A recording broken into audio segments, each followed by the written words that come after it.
Hello students, तो चलते हैं आज इंटीग्रेशन का लेक्चर नंबर हम लोग करने जा रहे हैं 13 और लेक्चर नंबर 13 में हम करेंगे आर.डी. शर्मा के वेरी शॉर्ट क्वेश्चंस। सारे क्वेश्चन करेंगे और स्पीड के साथ करेंगे। तो आइए अपना स्पीड बनाइए हमारे साथ, आप खुद चेक करेंगे हमारे क्वेश्चन को कि आपका स्पीड कैसा है। 0 to π/2 sin स्क्वायर एक्स है, ये i इक्वल टू है, हम P4 लगा दिए तो 0 to π/2 इसको cos स्क्वायर एक्स लिख दिए। क्यों? क्योंकि π/2 minus x cos square x होता है। दोनों को जोड़ दिए तो 2i equal to 0 to π/2 cos square x plus sine square x 1 माने dx x लिमिट लगाए 0 to π/2 मतलब 2i इक्वल टू π/2 रखेंगे तो यहाँ आएगा π/2 माइनस 0 तो i इक्वल टू आ जाएगा π/4। क्या आपका भी आंसर π/4 आ रहा है? Good. 0 to i equal to 0 to π/2 है तो P4 लगाएंगे, सब में P4 लगा रहा हूँ, यहाँ मैं P4 लिख देता हूँ। P4 का मतलब 0 to π/2 x की जगह π/2 माइनस एक्स करेंगे तो 0 to π/2 cos स्क्वायर एक्स हो जाएगा साइन स्क्वायर एक्स।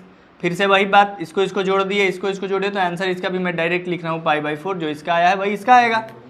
यहाँ चलते हैं minus a to a, i equal to अगर माइनस a टू a होता है, अगर ये इवन फंक्शन होता है तो 2 इंटू 0 to π/2 लिखते हैं। ये क्या फंक्शन है, इवन है कि ऑड है?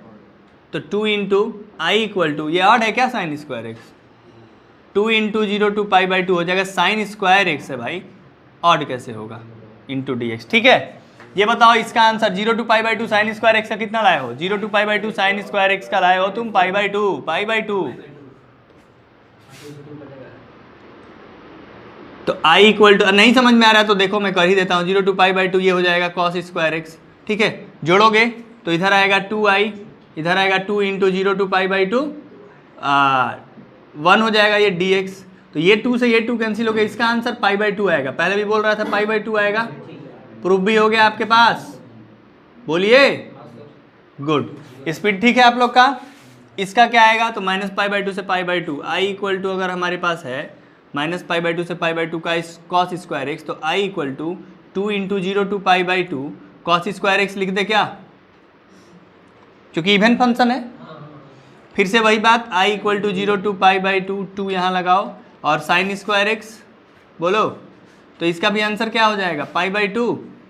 अरे इसका आंसर π/2 आया तो इसका भी तो आंसर, क्योंकि जोड़ोगे फिर से वो dx होगा। आ रहा है समझ में, बोलिए हाँ। तो यस यस करते रहिए। ये साइन क्यूब है, करूँ क्या, इसको करना पड़ेगा, माइनस π/2 से π/2 ऑड फंक्शन 0। यहाँ आइए x into cos square x तो इवन है लेकिन x है ऑड, माइनस π/2 से π/2 आंसर नहीं करना पड़ा। 0 to π/2 tan स्क्वायर एक्स है, tan स्क्वायर एक्स का आप जानते हैं सेक स्क्वायर एक्स माइनस 1 लिखा जाता है, इंटीग्रेशन 0 to π/4 और सेक स्क्वायर एक्स का tan x minus x 0 to π/4 रखने पे 1 माइनस π/4 और 0 रखने पे 0, मैंने आंसर आया 1 माइनस π/4। चलिए 1/0 to 1 1/1 plus x square, 0 to 1 है लिमिट, 1/1 प्लस एक्स स्क्वायर क्या होता है, tan इनवर्स एक्स 0 to 1, 1 रखने पे π/4 0 रखने पे 0, आंसर हो गया π/4। आगे बढ़ो, mod x by x minus 2 से 0 तक क्या होता है, मॉड निगेटिव होता है, माइनस x बाई एक्स, और 0 to 1 mod x upon x minus 1 into dx। Integration लगा दिए क्या, माइनस 2 से 0 प्लस x इंटू डी मैंने dx integration 0 to 1 minus dx का माइनस x इंटीग्रेशन आएगा माइनस 2 से 0 प्लस 1 का x आएगा 0 to 1, 0 रखेंगे तो 0, upper limit minus lower limit रखेंगे तो 2 प्लस 1 माइनस 0 माने minus 2 plus 1, minus 1 is your right answer, बोलिए। ठीक है, आगे बढ़ते हैं। e to the power minus x का इंटीग्रेशन होता है e to the power minus x upon minus 1 0 to infinite, e के पावर माइनस एक्स को लिख सकते हैं माइनस 1 अपन e के पावर एक्स, माइनस 1 ऊपर चला गया, ठीक है ना। अब देखो 0 to इन्फिनाइट, अब आएगा minus 1 by infinite minus upper limit minus plus e to the power 0, यही होगा ना।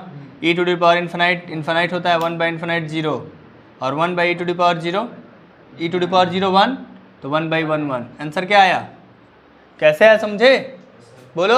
इसी के साथ 10 सवाल कंप्लीट किए, 10 आसान सा सवाल था। चलते हैं अगले 10 पे। हम देखना चाहते हैं कि आप लोग पहले कर लेते हैं कि मैं पहले कर लेता हूँ, ठीक है। हाराबाजी लगा है और जो जीतेगा कुछ ना कुछ मिलेगा। चलिए स्टार्ट। dx अपन 16 माइनस एक्स स्क्वायर, ए स्क्वायर माइनस एक्स स्क्वायर का इंटीग्रेशन क्या होता है, अंडर रूट में होता है, तो तो अंडर रूट में ए स्क्वायर माइनस एक्स स्क्वायर होता है sine inverse x by 4, 0 to 4, 4 रखने पे साइन इनवर्स 4 बाई 4 1, माइनस 0 रखने पे साइन इनवर्स 0, सो 1 का वैल्यू होता है पाई बाई 2 माइनस 0। आंसर आ गया इसका पाई by 2। 1 by 0 to 3, 1 by x square plus 3 square, x square by A square क्या होता है 1 by 3 tan inverse x by 3, यही होता है ना।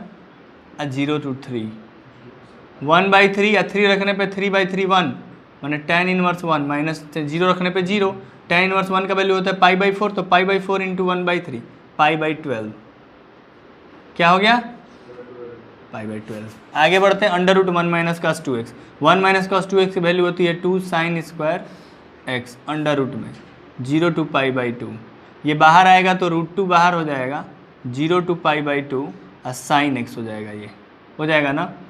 क्यों?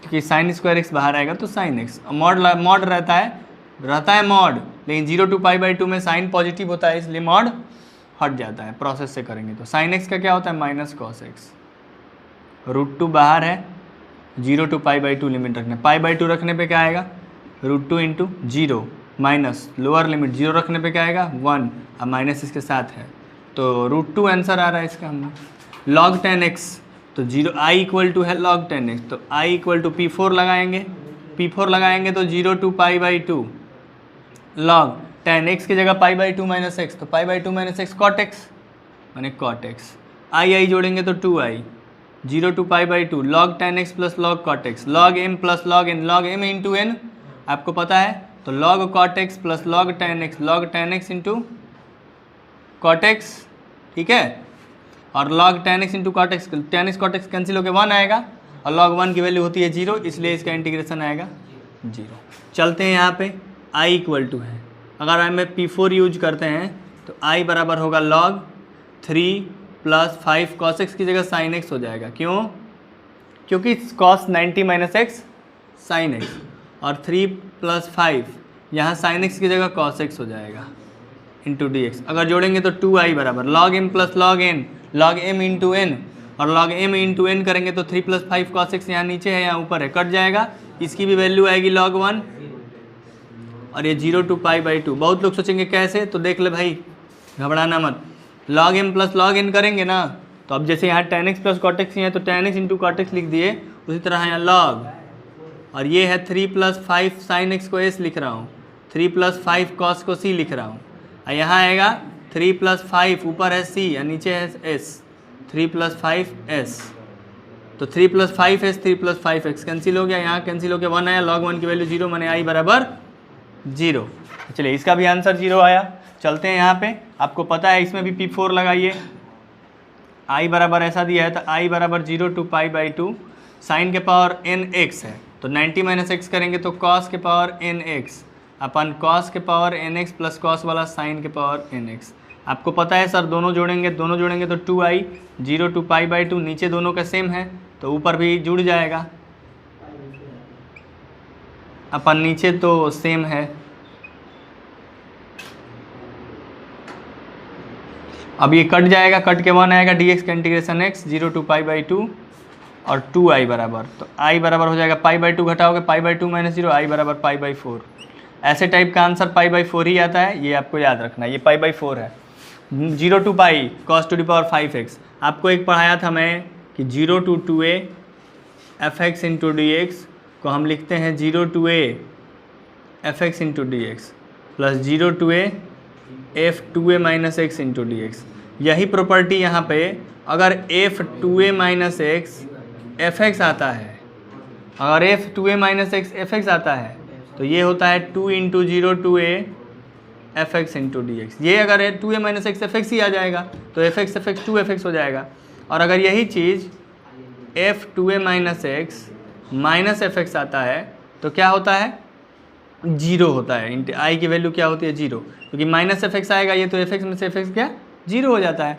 अब आप देख लो कि 0 to 2a मैंने समझो कि पाई है 2a, तो 0 to पाई बाई 2, और क्या हम लिख सकते हैं क्या, तो 0 इसका इंटीग्रेशन क्या आएगा, इसको 2a समझो, तो 0 to 2a अगर ये दिया है तो x की जगह पाई माइनस एक्स करो क्या आएगा एक्स की जगह पाई माइनस एक्स करेंगे तो cos 180 minus theta minus cos theta, और माइनस कॉस मैंने माइनस एफ एक्स आ रहा है ना, तो माइनस एफ एक्स आ रहा है, तो इसका आंसर क्या हो जाएगा? 0। इसमें प्रॉपर्टी ये यूज की है, ठीक है। यहाँ पे आओ, माइनस पाई बाई 2 से पाई बाई 2 आई बराबर दिया है, तो इसको चेक करो कि ये इवन है कि ऑड है। मैंने थीटा की जगह अगर माइनस थीटा में है ना ये, तो थीटा की जगह माइनस थीटा रखने पे अगर वही चीज़ आएगा तो इवन, और माइनस बाहर आएगा तो ऑड।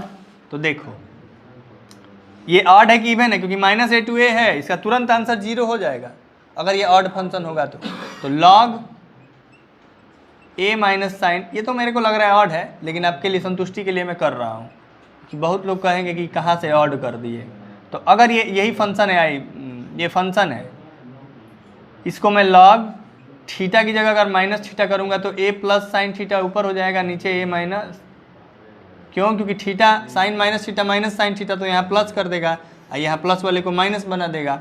अब ये बताओ लॉग, यहाँ पर अगर मैं इसको ऐसे लिखूँ ए माइनस साइन थीटा अपन ए प्लस साइन थीटा, तो इसके पावर में -1 लिखूँगा ना इस बात को। अरे ये समझो, यहाँ पे था एफ थीटा, तो ये एफ माइनस थीटा लिखा हूँ ना, थीटा की जगह माइनस रखा हूँ ना, थीटा की जगह माइनस थीटा रख दिया तो ये आया। अब एफ माइनस थीटा को मैं ये देख रहा हूँ कि इसको मैं इस बात को अगर 2 लिखा है तो 2 का 1/2 लिखा है, तो 1/2 को 2 का इन्वर्स लिख सकते हैं, ठीक। तो ये चीज़ अगर एफ थीटा ये है, एफ थीटा अगर ये है तो ये लॉग, और मुझे अगर इसको ऊपर इसको नीचे लिखना हो तो इसमें ए माइनस साइन थीटा अपन ए प्लस साइन थीटा, इस वाले पे -1 लगा दूंगा क्योंकि ये इसका इन्वर्स ही ना है। बोलो, इस बात को मैं अंदर वाले बात को अगर -1 ऊपर लगा दूंगा तो कोई दिक्कत, क्योंकि -1 का मतलब क्या हुआ? अच्छा 2 को 1/2 के पावर -1 नहीं लगा सकता हूँ, चाहे अगर 2 के पावर माइनस लगा दिया, 2 के पावर -1 इसका मतलब 1/2, तो उसी तरह इसका पावर -1 का मतलब इसका उल्टा करोगे तो यही ना आएगा। ए प्लस साइन थीटा अपन ए माइनस साइन थीटा का उल्टा करोगे तो यही ना आएगा, ये ऊपर ये नीचे। अब ये देखो माइनस यहाँ पावर में आ गया, माइनस आगे आ जाएगा, बोलो, तो प्रॉपर्टी आ गया, एफ माइनस थीटा रखे थे तो माइनस एफ थीटा आ गया। अब केवल ये बात पता होता तो आंसर क्या हो जाता है इसका? 0। तो ये बात आप लोग के लिए मैं समझाया हूँ इतना, लेकिन आप लोग आज के बाद याद रखेंगे कि ए माइनस साइन थीटा अपन ए प्लस साइन थीटा रहे, चाहे ए माइनस टेन थीटा अपन ए प्लस टेन थीटा रहे, तो आंसर क्या होगा? 0 होगा, -π/2 से π/2। याद रखिएगा, देखिए वेरी शॉर्ट कराने के पीछे यही रीजन है कि छोटे छोटे क्वेश्चन जो MCQs में आएंगे आपको फटाक से कैसे 10 सेकंड में जाना है, विदिन 10 सेकंड कैसे करना है, ठीक है। -1 to 1 x into mod x है। अब इसको साफ बात है, -1 to 0 x मॉड x खोलेंगे एक बार -x² होगा, +0 to 1 में x² होगा, x into mod x -x खुलेगा कब? जब निगेटिव होगा, -1 से 0, और जब 0 से 1 करेंगे तो x²। अब कर लोगे क्या? x³ 1 से 0, यहाँ x³ 0 से 1, 0 रखोगे तो 0 माइनस लोअर लिमिट रखोगे तो 1/3 -1/3 प्लस 1/3, ये माइनस माइनस प्लस 1/3 प्लस 1/3 2/3 हो जाए राइट आंसर। ये तो आप प्रॉपर्टी है भाई, ये तो प्रॉपर्टी कौन सी? P4 है ये, नहीं P3 है ना, P3 है, NCERT के हिसाब से P3 है। अगर P0 लेट करके चलोगे तो P3 है। हाँ, तो A to B fx into dx होता है I बराबर, तो इसको I बराबर ऐसे लिखते हैं, A to B, x की जगह f a plus b minus x upon f a plus b minus x, और यहाँ रखेंगे a plus b minus x इसके जगह, तो fx बचेगा, दोनों को जोड़ लेंगे तो 2i बराबर dx बचेगा, a to b dx, dx का होता है x, a to b, upper limit minus lower limit माने b माइनस a, तो 2i बराबर b माइनस a, तो i बराबर b माइनस a/2, i बराबर आया b माइनस a/2। तो इस तरीके से हम लोग 20 क्वेश्चन कर लिए। हाँ रुक जाइए 1 मिनट, कहाँ डाउट है बोलिए। किसका आंसर? 19 का आंसर,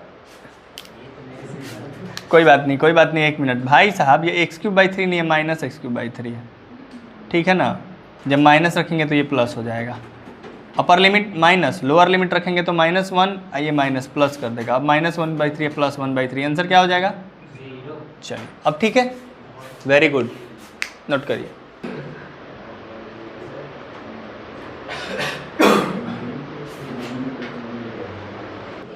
फिर से स्पीड लगा लीजिए, हराबाजी हम पहले किया, आप पहले, ठीक है। चलिए अपना करिए फटाक से, स्पीड तो बनेगा। कॉम्पिटिटिव एग्जाम देने जाओगे तो सीबीटी तो क्या होगा, यही सब ना, स्पीड देखा जाएगा आपका।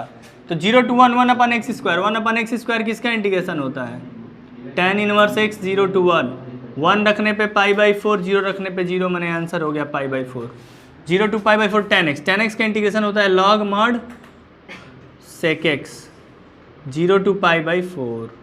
जब आप रखेंगे π/4 तो log sec π/4 की वैल्यू क्या होती है, √2 माइनस log sec 0 की वैल्यू होती है 0, sec 0 की वैल्यू होती है 1, log 1 0, मान log √2 को लिख सकते हैं 1/2 log 2, क्योंकि 2 के पावर 1/2 पावर आगे आ जाएगा। 1/x का इंटीग्रेशन होगा log x, इस बार थोड़ा स्लो कर रहा हूँ, तो log 3 minus log 2, log m minus log n, log m अपन n, सही है। चलो a² माइनस x² का इंटीग्रेशन बताओ, तो हो तो x/2 √a² minus a² plus a²/2 sine inverse x/a, ठीक है। 0 to 2, 2 रखने पे ये 0, 2/2 1, 2² 4 0, 2/2 1, π/, इसका आंसर आएगा 4/2 आ जाएगा, 2 इंटू π/2। अपर लिमिट रखने पे, लोअर लिमिट रखने पे ये 0 और साइन इनवर्स 0 0, माने ये आएगा पाई, इसका आंसर आएगा।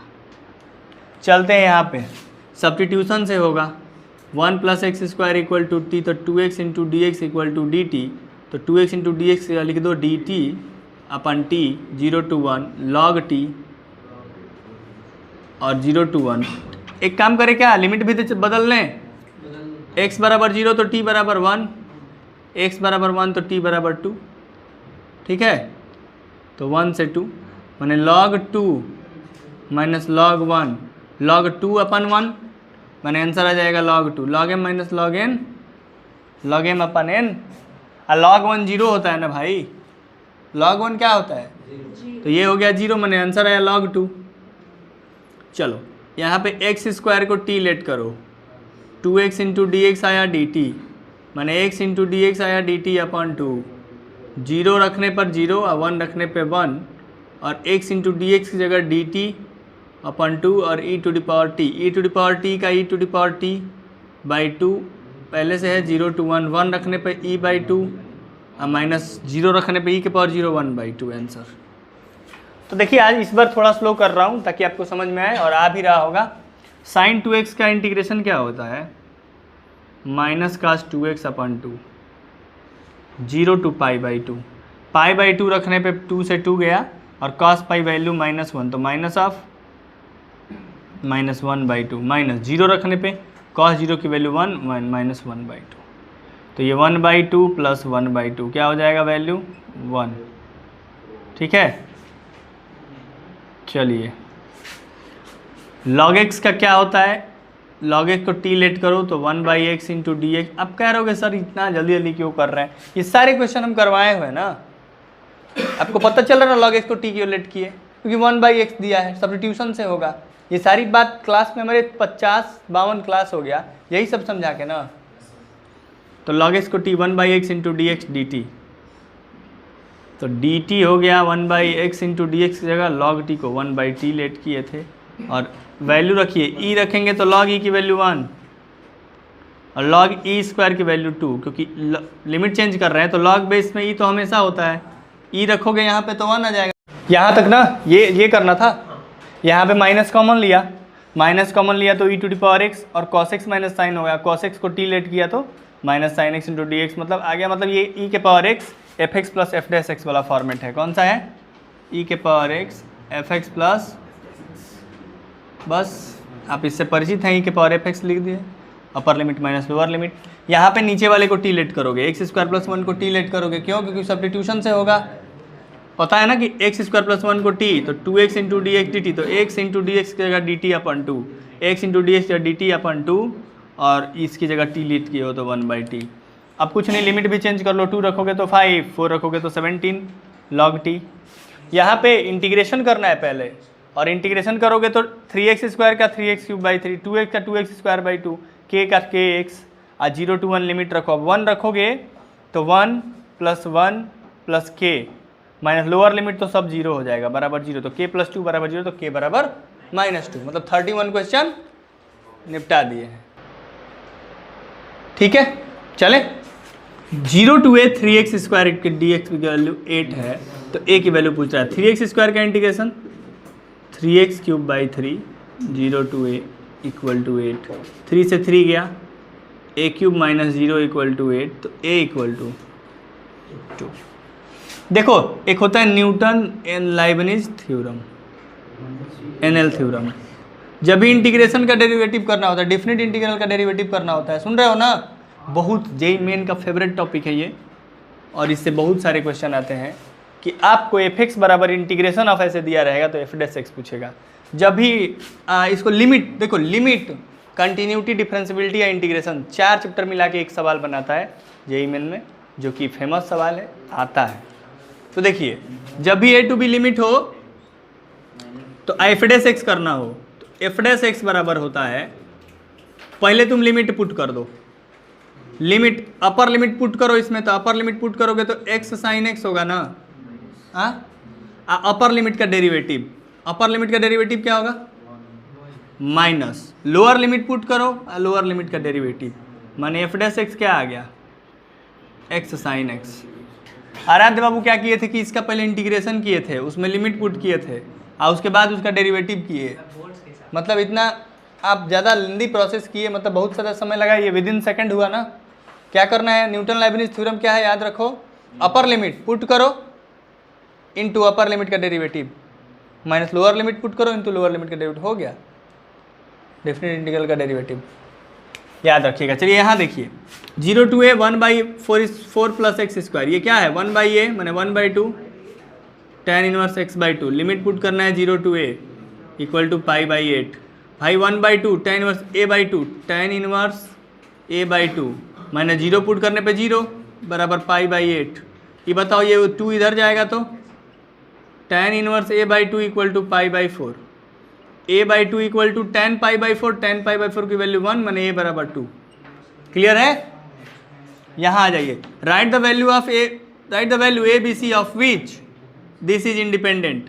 इंटीग्रेशन किसका इंडिपेंडेंट होगा? एक से b से किसी का? कर लो भाई integration, ax³ 3 + bx² 2 + cx, integration करना है, और -3 से 3 तक लिमिट रखना है। 3 लिमिट रखेंगे तो 27/3 9 है, प्लस 9/2 b और +3c, अपर लिमिट माइनस लोअर लिमिट, 3 3 का 9 3 27/2 -9a, और ये 9b/2 और -3c, यही ना, 9a माइनस माइनस +9 है 18 है, 9b - 9b 0, और 3c या माइनस में +3c 6c। किससे इंडिपेंडेंट है ये? b से है ना, तो किससे इंडिपेंडेंट होगा? b से। आंसर b होगा। यहाँ ये 3 to the power x, a के पावर x का इंटीग्रल क्या होता है? 2 से 3 रखेंगे तो क्या आएगा? अपर लिमिट 27/log3, 2 रखेंगे तो क्या आएगा? 9/log3, 27 में से 9 गया 18/log3। 0 to 2 ग्रेटेस्ट इंटीजर है ना, ग्रेटेस्ट इंटीजर को हमेशा किस पे तोड़ेंगे? वेरी गुड, 0 से 1 greatest integer x into dx plus 1 से 2 greatest integer x into dx। 0 से 1 के बीच में ग्रेटेस्ट इंटीजर क्या होता है? 0 से 1 से 2 के बीच में ग्रेटेस्ट इंटीजर 1 इंटू एक्स होगा, x 1 से 2 माने 2 - 1 माने आंसर होगा। चलो 0 to 1.5, 0 to 1 चलो greatest integer x into dx, आप प्लस 1.5 से, अरे 1 से,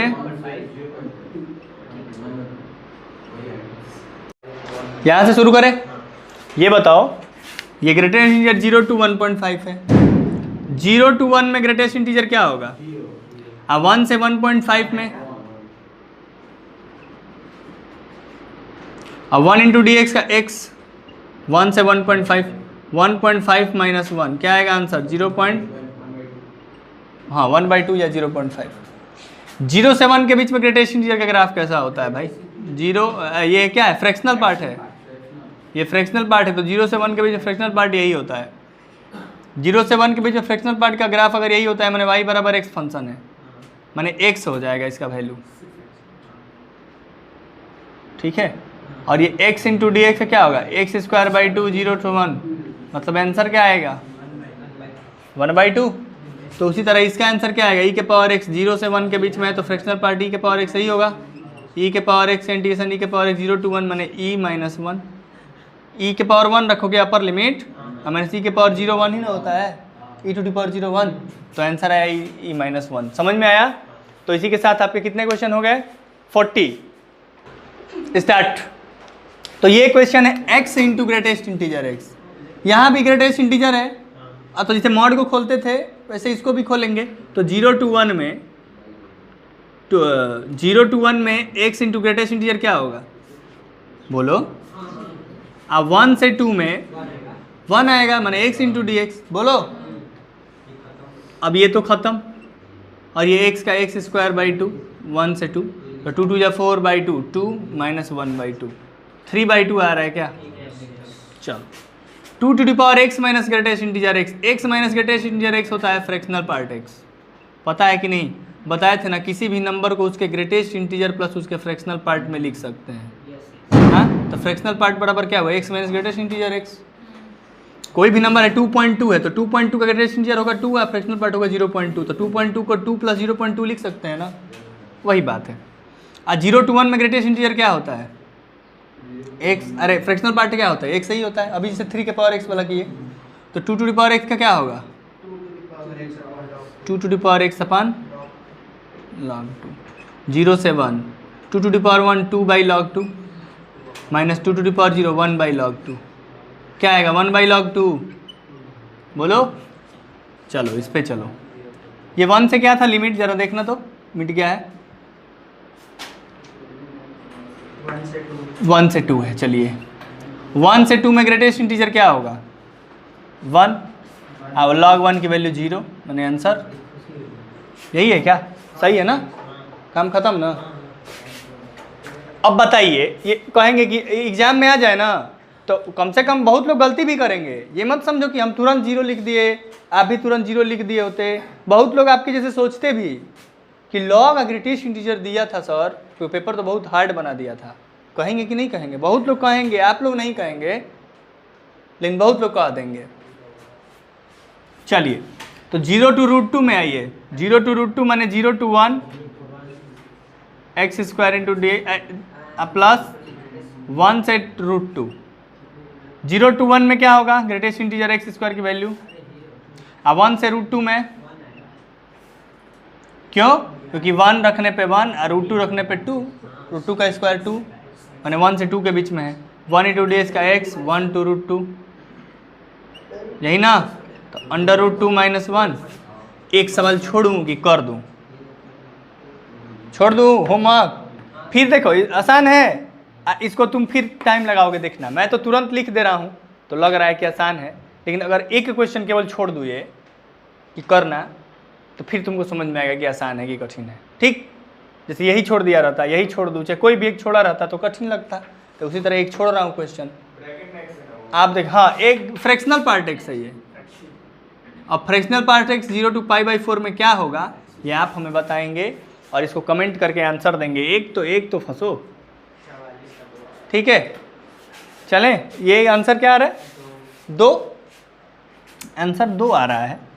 0 to 1 और 1 to √2, 1 to √2 में x² जो होता है ग्रेटेस्ट इंटीजर x² की वैल्यू वो क्या होती है? 1 ही होगा। अब 1 होगा तो 1 इंटू डी एक्स √2 माइनस 1 आना चाहिए, क्या? नहीं यार, यही आना चाहिए आंसर, ठीक ना। तो चलिए चलते हैं और मिलते हैं अब MCQs में।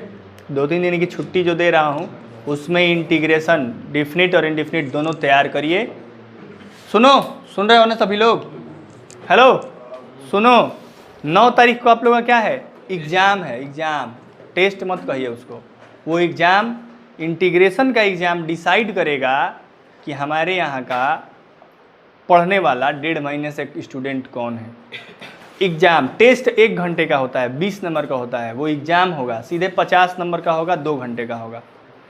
50 नंबर का पेपर बनाऊंगा जिसमें 10 सवाल डिफिनिट और 10 सवाल इनडिफिनिट इंटीग्रेशन का रहेगा। 2.5 मार्क्स का रहेगा, 2 घंटे का समय रहेगा। 20 सवाल हो गया, 50 नंबर का क्वेश्चन मार्क्स हो गया। बिल्कुल एकदम देखता हूं मैं कि कौन स्टूडेंट 2 घंटा रेगुलर पढ़ा है। अगर लेक्चर से बाहर नहीं आना है, एक भी क्वेश्चन लेक्चर से बाहर नहीं दूंगा, लेकिन हाँ मैं देखना चाहता हूं कि कौन कौन 1.5 महीने से पढ़ के मुझे अच्छा रिस्पॉन्स दे रहा है। ये टेस्ट लिए आज की क्लास इसी के साथ ऑफ करते हैं और मिलते हैं अगले वीडियो में। अगर इन क्वेश्चंस में कहीं कोई लिखावट नहीं समझ में आया होगा, किसी क्वेश्चन में कोई डाउट होगा, तो आप हमें कमेंट में क्वेश्चन नंबर लिख दीजिएगा कि सर ये क्वेश्चन नंबर नहीं आया, और मैं उस क्वेश्चन को पूरी कोशिश करूंगा कि आपको शॉर्ट्स के माध्यम से बताने के माध्यम से उस क्वेश्चन को जरूर टारगेट करके आप तक पहुंचाऊं, क्योंकि ये इसीलिए स्टार्ट किया गया है ताकि आपको हर एक सोल्यूशन मिले। हाँ, ये सारे को एक क्वेश्चन होमवर्क मिला है तो इसका आप कमेंट बॉक्स में आंसर देंगे। अगर नहीं आएगा तो लिख देंगे कि नहीं आ रहा है, उसको मैं सॉल्व करके एक शॉर्ट्स में डाल दूंगा। ठीक है, तो चलिए मिलते हैं अगले वीडियो में और बने रहिए हमारे साथ। टेस्ट की तैयारी करिए। हैप्पी छठ।